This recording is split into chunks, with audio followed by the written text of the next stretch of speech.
Minute and talk to you this morning about bacterial canker. You can see the bacterial canker manifesting in the end of that. Looks a little bit like shepherd's crook on fire blight, doesn't it? Well, it probably should, because they're both bacteria. Fire blight's bacteria, and bacterial canker is bacterial, and they both move in very similar ways. In other words, bacterial canker will move through a pruning cut when it's been exposed to water. And that could be just under tree sprinklers is enough to trigger bacterial canker. So it's very important that you don't run the under tree sprinklers during that pruning period. That's the first thing you want to do.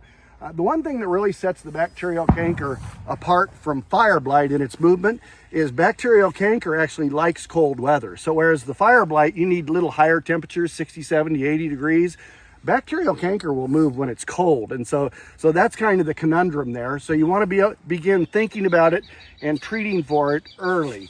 Back in the day, we used to treat bacterial canker with copper, lots of copper. Let's do a little walk over here. If you look over to this field over here, you're going to see that field lays fallow. And the reason that it lays fallow is because it got bacterial canker in it. And we tried to nurse that block through that bacterial canker for years, 2, 3, 4 years, and finally we just had to pull it out. This block over here also had bacterial canker, and the difference with that block and that block is this block, I made the decision that I can't just sit on a block for 2 or 3 or 4 years trying to nurse them through it. The block has to be productive. In a commercial setting, the block absolutely has to be productive.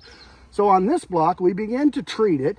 But we also begin to grow the block. And I know that that's not, the recommendation from the university, but my theory, my opinion is you really got to grow them through it. So I put my foot on the gas and pour the fertilizer, pour the into them, and I grow them through it. And you can look, what a beautiful block. That thing probably has 7 or 8 tons per acre on it this year. So it's just doing fantastic. So let's talk real quick about the treatment.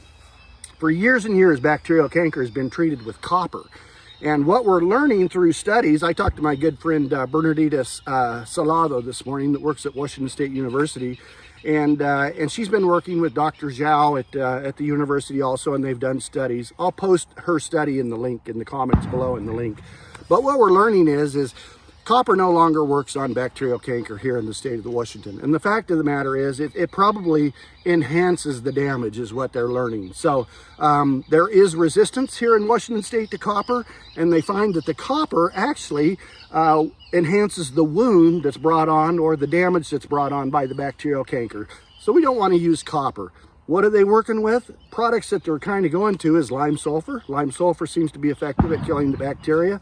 But also there's some work being done in the lab with Kasumin, a product called Kasumin.